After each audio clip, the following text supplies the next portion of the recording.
Welcome back दोस्तों, कैसे हैं आप सब। आज की कहानी की शुरुआत लूसी से होती है, जो अभी अपने काम से वापस जा रही थी। पर वो अपने हस्बैंड के लिए साथ ही बहुत ज़्यादा खुश थी, क्योंकि उसके हस्बैंड को अभी हाल ही में एक ऊंची पोस्ट पर प्रमोशन मिला था। पर उनके सेक्रेटरी उनसे कहते हैं कि आपका रिलेशन तो आपके हस्बैंड के साथ कुछ ज़्यादा अच्छा नहीं है, और इसी वजह से आपके पेरेंट्स भी आपसे नाराज़ रहते हैं। पर तभी उनके गाड़ी के सामने एक लेडी सामने आ जाती हैं, और इसी बात से लूसी बहुत ज़्यादा घबरा जाती हैं। और सेक्रेटरी तो उस लेडी पर बहुत ज़्यादा गुस्सा कर रहे थे कि आखिर उसको मरना है तो हमारी गाड़ी के सामने आने की क्या ज़रूरत है। पर ऐसा बिहेवियर अपने सेक्रेटरी का देखकर लूसी उन्हें बहुत डांटती हैं, और फिर उसके बाद लूसी उस लेडी से उनका रीज़न पूछती है ये सुसाइड करने का। पर वो लेडी रोते हुए कहती हैं कि मेरी लाइफ में जो भी कुछ होना था बहुत कुछ हो चुका था, अब मुझे मरना है तो मुझे चुपचाप मरने दो तुम सब। पर लूसी उनसे कहती है कि अपनी लाइफ को इस तरह से ख़त्म करने का कोई मतलब नहीं होता है। कम से कम तुम्हें अपने फैमिली के बारे में सोचना चाहिए। और फैमिली वर्ड सुनते ही वो लेडी और रोने लगती हैं और कहती हैं कि मैंने इतने सालों से बस मेहनत करके अपने परिवार के लिए पैसे इकट्ठा किए, पर मैं इतनी ज़्यादा अनलकी इंसान हूँ कि मैंने एक गलत इंसान से शादी कर ली, वो भी अपने पेरेंट्स के खिलाफ जाकर। और आज वही इंसान मेरे पेरेंट्स का रिटायरमेंट का पैसा और मेरे कमाए हुए पैसे को लेकर गैम्बलिंग में जाकर उड़ाता है, और आज उसी कारण से मेरा आज ये हालत है, और अब मुझे जीने का कोई हक नहीं है। पर लूसी उन्हें समझाती है कि इसमें उनकी कोई भी गलती नहीं है, जो भी उनके साथ हो रहा है वो भी उस गलत इंसान की वजह से, तो उन्हें अपने लाइफ में आगे बढ़ने के लिए सोचना चाहिए। और फिर उसके बाद लूसी डिसाइड करती है उनकी हेल्प करने के लिए, और फिर उसके बाद लूसी उन्हें अपने सेक्रेटरी के साथ भेज देती है, और उनका ड्रेस पहनकर वो अपने घर के लिए निकलती हैं। और दूसरी साइड फैन को देखते हैं, जो अपनी बड़ी सिस्टर के साथ और अपनी मिस्ट्रेस के साथ बैठकर लंच कर रहा था, और अपनी बेटी को बाहर भूखे पेट मरने के लिए छोड़ा हुआ था।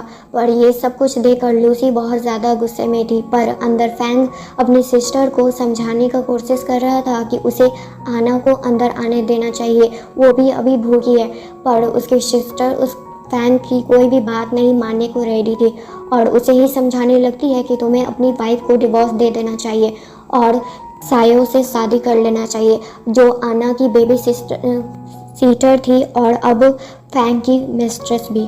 और फैंग की सिस्टर ऐसा इसलिए कर रही थी ताकि उसकी बेटी के जगह पर सारा प्रॉपर्टी फैंग का उसके बेटे को मिल जाए। और फैंग भी किसी से कम नहीं था, वो भी सायो को बहुत चाहता था। पर तभी वहाँ लूसी आ जाती है, और वो आना के साथ जो भी कुछ हो रहा था उसका रीज़न जानना चाहती है।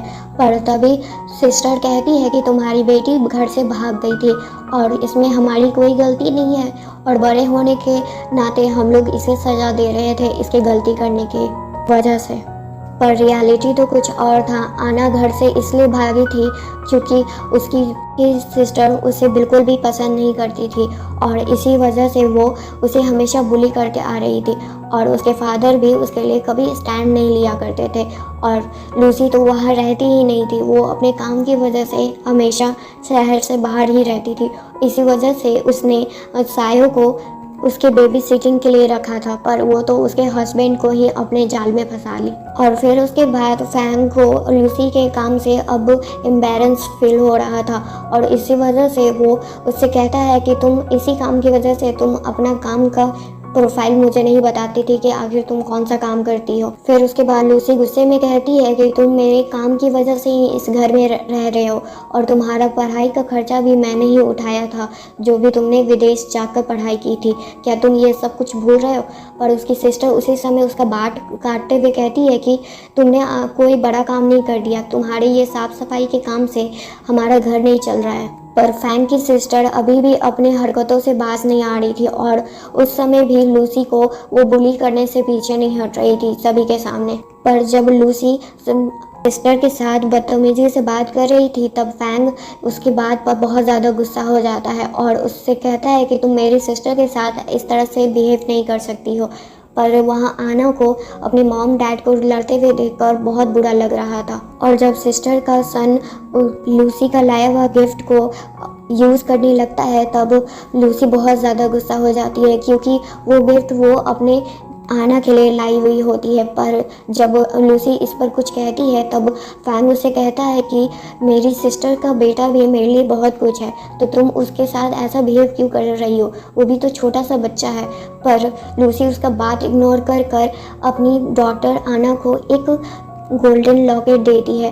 पर उस लॉकेट को देखकर फैंग की सिस्टर और ज़्यादा लालची बन जाती है और उससे कहती है कि तुम आखिर ये सोने का लॉकेट कहाँ से खरीद के लाई हो, तुम्हारे काम से तो मुझे नहीं लगता है कि तुम ये भी अफोर्ड कर सकती हो।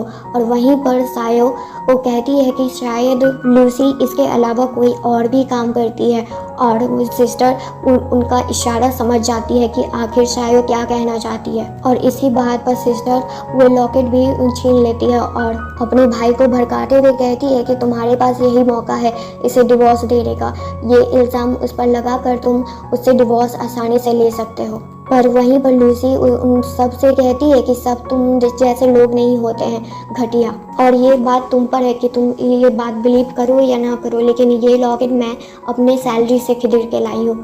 और जब वो लॉकेट सिस्टर फैंग को देती है और सभी को वहाँ पर कुछ समय के लिए तो लगता है कि फैंग वो लॉकेट अपनी डॉटर को पहनाएगा, पर वो लॉकेट वो अपनी सिस्टर के बेटे को पहना देता है। और ये सब देखकर लूसी को बहुत ज़्यादा गुस्सा आ रहा था और साथ ही आना को बहुत बुरा लग रहा था कि उसके डैड उससे बिल्कुल भी प्यार नहीं करते हैं। पर लूसी उसी समय वो लॉकेट को वापस ले लेती है और अपनी डॉटर को देने ही वाली होती है, पर उससे पहले उन सबको वहाँ से घर से निकलने के लिए कहती है, क्योंकि जिस घर में वो लोग रह रहे थे वो किसी और का नहीं बल्कि लूसी का ही है। और लूसी ऐसा इसलिए करती है क्योंकि फैंग की सिस्टर उसे घर से जाने के लिए कह रही होती है, पर अब इस बात से लूसी को बहुत ज़्यादा गुस्सा आ गया होता है। फिर उसके बाद जब लूसी उन सबको घर से बाहर निकाल रही थी तब फैंग लूसी से रिक्वेस्ट करते हैं कि बस एक दिन के लिए उन लोगों को घर पर रहने के लिए दिया जाए, क्योंकि वो इतनी रात को बाहर कैसे जा सकते हैं। पर लूसी बहुत ज़्यादा गुस्सा हो जाती है कि उसे अभी भी उसकी फैमिली का गलती उसे नहीं दिख रहा है और वो आना के नाम पर उन लोगों को घर पर रुकने के लिए कह रहा होता है। पर लूसी आना को देखकर उन लोगों को एक दिन के लिए रहने के लिए मान जाती है। और उसी रात जब लूसी आना की चोट पर दावा लगा रही थी तब उसे बहुत ज़्यादा बुरा लग रहा था कि वो आखिर अपनी डॉटर को इस तरह से इन लोगों के बीच आखिर कैसे छोड़कर जा सकती थी।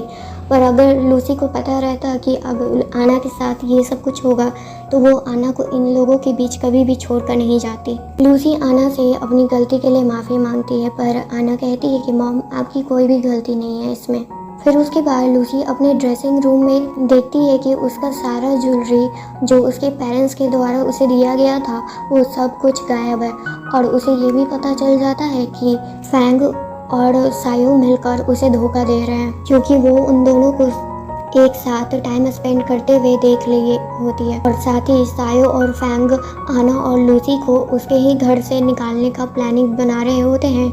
ये सब कुछ लूसी बाहर से सुन रही होती है। और फैंग को अब इतना घमंड इसलिए था क्योंकि उसे उतने बड़े कंपनी में डायरेक्टर का पोस्ट मिल चुका था, इसीलिए वो लूसी को पहले तो कुछ नहीं समझता था, पर जब उसे आज लूसी का जॉब के बारे में पता चला कि वो बस एक साफ करने वाली लड़की है तब उसे तो और अब लूसी के साथ नहीं रहना है और ना ही अपनी डॉटर आना के साथ। पर लूसी इतना कुछ जानने के बाद अब उसे बहुत ज़्यादा गुस्सा आ रहा था। वो चाहती तो अभी उन दोनों को अच्छे से सबक सिखा सकती थी, पर उसके दिमाग में कुछ और प्लानिंग चल रहा था और वो अपने सेक्रेटरी को कॉल करके कंपनी में एक मीटिंग रखवाती है और साथ ही एक पार्टी का ऑर्गेनाइज भी कराती है जहां फैंग के प्रमोशन पर पार्टी होने वाला था। पर ये सारा प्लानिंग लूसी का था और फैंग और उसकी फैमिली को सबक सिखाने के लिए। और अब अगले दिन देखते हैं जहां फैंग की सिस्टर बहुत ज़्यादा खुश थी क्योंकि आज फैंग के प्रमोशन पर पार्टी होने वाला था इतने बड़े कंपनी में। और फैंग और सायो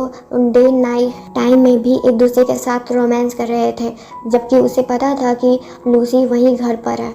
सामने देखकर फैंग की सिस्टर उसे फिर से बुली करने लगती है और जब लूसी सायो के यहाँ पर रुकने का कारण पूछती है तब इस पर फैंग की सिस्टर उसे कहती है कि वो सायो के साथ ही रहना चाहती है, इसलिए वो मेरे साथ ही रहेगी अब से। और इस बात से फैंग को भी एक मौका मिल जाता है सायो को अपने साथ रखने का। फिर उसके बाद फैंग की सिस्टर लूसी को काम पकड़ा कर घर का वहाँ से चली जाती है। और अब पार्टी में देखते हैं जहाँ फैंग की सिस्टर इतनी बड़ी पार्टी में आकर बहुत ज़्यादा खुश थी, पर अपना चीप दिमाग सबके सामने दिखा रही होती है। पर उसे बहुत ज़्यादा घमंड था क्योंकि उसका भाई अब इस कंपनी का डायरेक्टर था। और वहीं पर बहुत सारे लोग फैंग से उसकी वाइफ के बारे में पूछ रहे होते हैं, पर फैंग को तो अपनी वाइफ को वहाँ पर लाने में शेम फील हो रहा था, इसीलिए तो वो सायो को अपने साथ लेकर आया था। और उन लोगों को बस कुछ बहाना करके कुछ और रीज़न बता देता है। पर तभी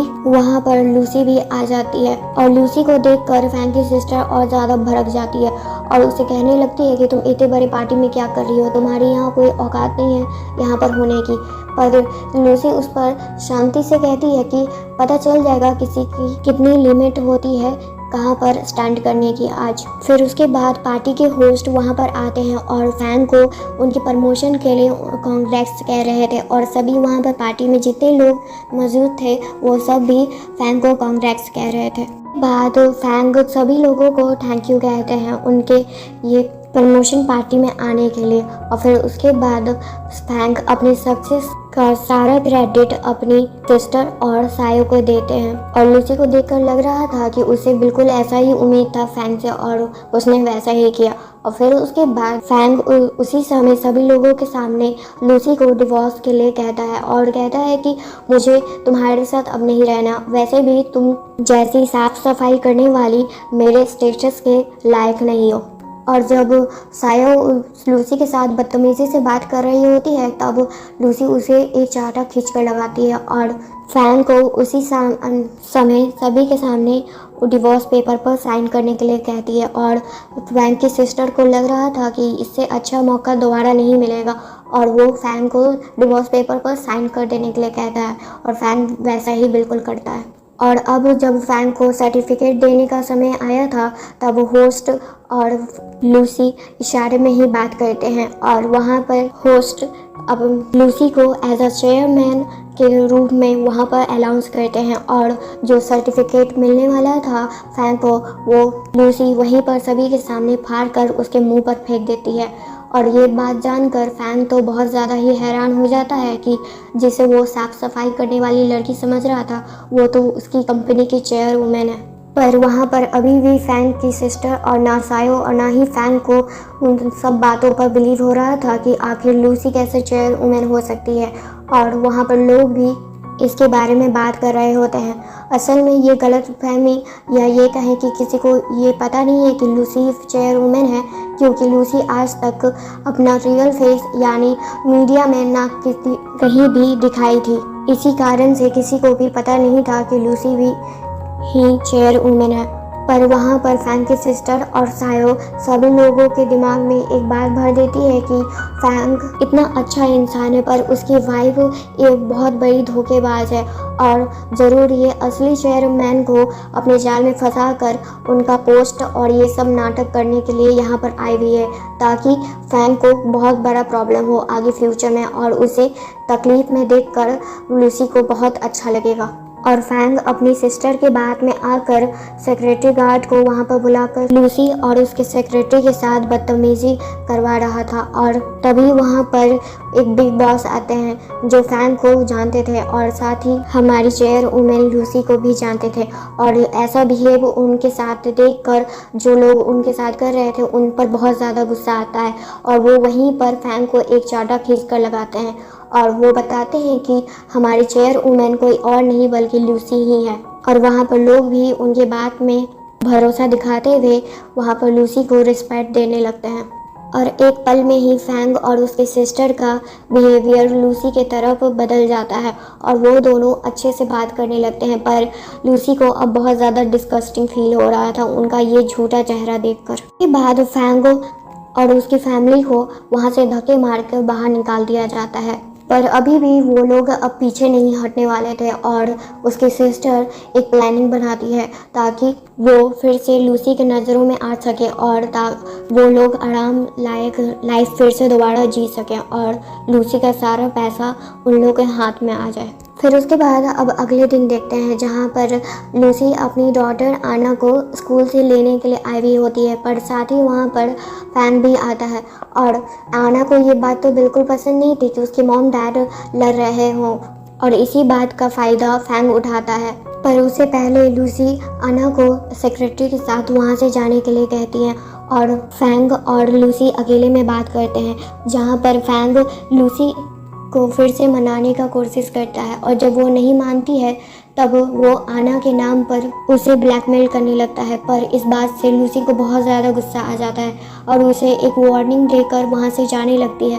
पर अब फैंग का गुस्सा आपा से बाहर जा रहा था और वो लूसी को ड्रग देकर वहाँ से उसे किडनैप कर लेता है और अब एक होटल में देखते हैं जहाँ पर वो लूसी के साथ ज़बरदस्ती करने वाला था, पर तभी लूसी को होश आ जाता है और वो फैंग को वहाँ मार कर वहाँ से भाग जाती है। पर उसके पीछे अब फैंग और उसकी सिस्टर पड़े हुए होते हैं और जब लूसी रोड पर आती है तब वहाँ पर वो लोगों से हेल्प मांगती है, पर कोई भी लोग उसकी बात पर भरोसा नहीं कर रहे होते हैं क्योंकि फैंग और उसकी सिस्टर वहाँ के लोगों को भरोसा दिलाने में सक्सेस हो जाते हैं कि वो सब एक फैमिली है और लूसी उनकी वाइफ है और ये सब तो घर घर का मैटर है कि वाइफ और हस्बैंड में लड़ाई होने का। और उसी तरह से वो लोग लूसी को वहाँ से किडनैप करके लेकर जा रहे थे, पर तभी आना भी रास्ते में आ रही थी और फैंग की सिस्टर अब फैंग को कहती है कि अब इस नन्ही सी जान से तुम्हें छुटकारा पाना होगा और गाड़ी से उड़ाने वाले ही होते हुए लोग। पर तभी फैंग की सिस्टर का बेटा सामने आ जाता है और अब हॉस्पिटल में देखते हैं जहाँ आना को थोड़ा बहुत चोट आया हुआ था और लूसी नर्स से रिक्वेस्ट कर रही होती है कि आना का बहुत अच्छे से ख्याल रखने के लिए और आना को चिंता नहीं करने के लिए कह रही होती है क्योंकि वो अपने सामने अभी इतना बड़ा एक्सीडेंट देखी थी और साथ ही उसकी मॉम को कोई किडनैप करके ले जा रहा था और वो कोई और नहीं उसकी आंट और उसके फादर होते हैं। इस बात से उसे बहुत बड़ा शॉक ऐसे ही लग गया था। और दूसरी साइड देखते हैं जहाँ पर सिस्टर के सन को बहुत ज़्यादा ही चोट लग चुका था और वो अभी बेहोश की हालत में थे और फैंग की सिस्टर अब बहुत ज़्यादा ही गुस्सा हो रही थी क्योंकि ये सब कुछ लूसी की वजह से हो रहा था, उन्हें यही लग रहा था। और जहाँ डॉक्टर उन्हें बताते हैं कि उनके बेटे को अभी खून का बहुत ज़्यादा ज़रूरत है और उनके हॉस्पिटल में वो ब्लड ग्रुप नहीं है जो उनके सन का है। और फैंग की सिस्टर अब बहुत ज़्यादा ही पागल हो चुकी थी और उन्हें हॉस्पिटल का बिल भी उनके सर के बाहर जा रहा था और वो अपना सारा खर्चा अपने भाई को देने के लिए कह रही होती है। और अब फैंग का भी ब्लड ग्रुप उनके बेटे से मैच नहीं कर रहा था और वो भी फेल हो गया था। फिर उसके बाद सिस्टर के दिमाग में आना का बात आता है और वो उनका ही ब्लड लेकर अपने बेटे की जान बचाना चाहती थी और ज़बरदस्ती फैंग अपनी बेटी को डॉक्टर के पास लेकर आता है। और इधर दूसरी साइड लूसी को भी पता चल जाता है कि फैंग आना को ब्लड डोनेट करने के लिए लेकर गया है और जहां डॉक्टर उन्हें बता रहे होते हैं कि मैं बिना किसी पेरेंट्स के कंसर्न के बिना किसी बच्ची का ब्लड नहीं ले सकता हूं। और फैंग की सिस्टर फैंग को बोल रही होती है कि डॉक्टर को कहने के लिए कि ये तुम्हारी बेटी है और फैंग वैसा ही करता है। और फिर उसके बाद आना को अंदर डॉक्टर लेकर जाते हैं और वहीं पर लूसी भी आ चुकी थी और वो फैंग की सिस्टर से बहुत ज़्यादा लड़ रही होती है, जहाँ फैंग की सिस्टर अपने बेटे की जान बचाने के लिए भीख मांग रही थी और वो बहुत ज़्यादा रिक्वेस्ट कर रही थी कि बस एक बार आना उनकी बहन भी है, इसके कारण से वो उनकी जान बचा सकती है। पर आना बिल्कुल भी चाहती थी या नहीं चाहती थी ये भी कोई उससे नहीं पूछा और फैंग को तो बिल्कुल भी अपनी बेटी से मतलब ही नहीं था कि उसका भी अभी ऑपरेशन आखिर वो इंसान कैसे करवा सकता है जो अभी एक्सीडेंट से आई है। पर फैंग की सिस्टर उससे बदतमीजी से बात कर रही होती है। पर अब लूसी को बहुत ज़्यादा गुस्सा आ चुका था और वो उन्हें एक चाटा खींच कर लगाती है, जिस पर फैंग भी लूसी पर गुस्सा हो जाता है। पर वहाँ पर जितने लोग मौजूद थे वो सब लूसी का साथ दे रहे थे और फैंग और उसकी सिस्टर के बारे में बुरा भला कह रहे होते हैं। फिर उसके बाद डॉक्टर बाहर आते हैं और डॉक्टर गुस्से में फैंग की सिस्टर पर कहते हैं कि आखिर आना का ब्लड ग्रुप कैसे मैच कर सकता है जो एक दूसरे से बिल्कुल भी रिलेटेड नहीं है। और वहीं पर ये बात सुनकर फैंग की सिस्टर कहती है कि ये कैसे हो सकता है, ये दोनों कज़न हैं तो ब्लड ग्रुप बिल्कुल भी मैच नहीं कर सकता है, ये हो ही नहीं सकता है। फिर उसके बाद फैंग की सिस्टर अपना ब्लड ग्रुप चेक करने के लिए कहती हैं, पर जब डॉक्टर का रिजल्ट बाहर आता है तब सभी वहाँ पर इस बात से हैरान हो जाते हैं क्योंकि फैंग की सिस्टर का बेटा का ब्लड उनकी बहन से बिल्कुल भी मैच नहीं कर रहा था, यानी वो दोनों मदर और सन है ही नहीं। और इस बात पर वहाँ सभी लोग बात बनाने लगते हैं और तभी वहाँ पर सायो आती है और उसे पता चलता है कि फैंग की सिस्टर का बेटा को ब्लड की ज़रूरत है। और ये बात जानते ही वो डॉक्टर से कहने लगती है कि वो उनका ब्लड ले क्योंकि वो उनकी रियल मदर है। और ये बात सुनकर वहाँ पर जितने लोग थे वो सब बहुत हैरान हो चुके थे क्योंकि आखिर ये कैसा हो सकता था। जो लड़का अभी अंदर है वो सिस्टर का नहीं है बल्कि सायो का है। और जब सायो बाहर आती है ब्लड देकर तब वो फैंग की सिस्टर से माफ़ी मांगती है और वहाँ पर एक सच बाहर आता है। सायो सभी को बताती है कि जब वो बहुत छोटी थी तभी वो प्रेग्नेंट हो गई थी और उसके पास इतना पैसा नहीं था कि वो अपने बेटे का पालन पोषण कर सकती थी। और उसी समय से उसे एक आइडिया आया था।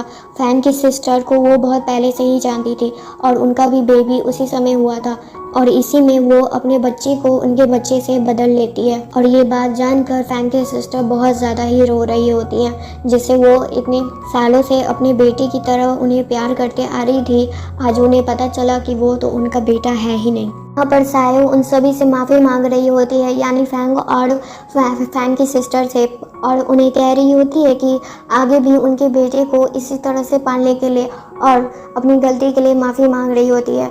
पर शायद अब ऐसा कुछ भी नहीं होने वाला था। और फिर उसके बाद फैंग लूसी के पास पैसे मांगने के लिए जाता है क्योंकि उसकी सिस्टर अब हॉस्पिटलाइज हो गई होती हैं। पर लूसी हेल्प करने से साफ मना कर देती है और वो उसकी कोई भी हेल्प नहीं करना चाहती थी, जो उसका एक्स हस्बैंड है और उसके साथ जो भी आज उसने उसके साथ किया था। और आना भी अब अपने फादर को बिल्कुल भी नहीं चाहती थी। और वहाँ पर पुलिस ऑफिसर आकर फैंग और शायो को वहाँ से लेकर चले जाते हैं। और अब कुछ समय के बाद देखते हैं जहाँ पर लूसी उस घर को बेच रही होती है और उसे खरीदने वाला कोई और नहीं, वही लेडी थी जो हमें शुरुआत में दिखी थी। और आज वो अपने पेरेंट्स के साथ बहुत ज़्यादा खुश थी क्योंकि वो अपने हस्बैंड को डिवोर्स दे चुकी थी और वो अपने लाइफ में आगे बढ़ना चाहती थी। और उस दिन के लिए वो और उनके पेरेंट्स दोनों ही थैंकफुल थे लूसी की तरफ। और अब लूसी और आना एक दूसरे के साथ हैप्पीली अपनी लाइफ को जी रहे होते हैं। थैंक यू दोस्तों, यहाँ तक ये स्टोरी एंड हो जाती है। ये कहानी को देखने के लिए आपका बहुत बहुत धन्यवाद। थैंक यू दोस्तों मेरे चैनल को सब्सक्राइब करने के लिए और इस स्टोरी को लाइक करने के लिए।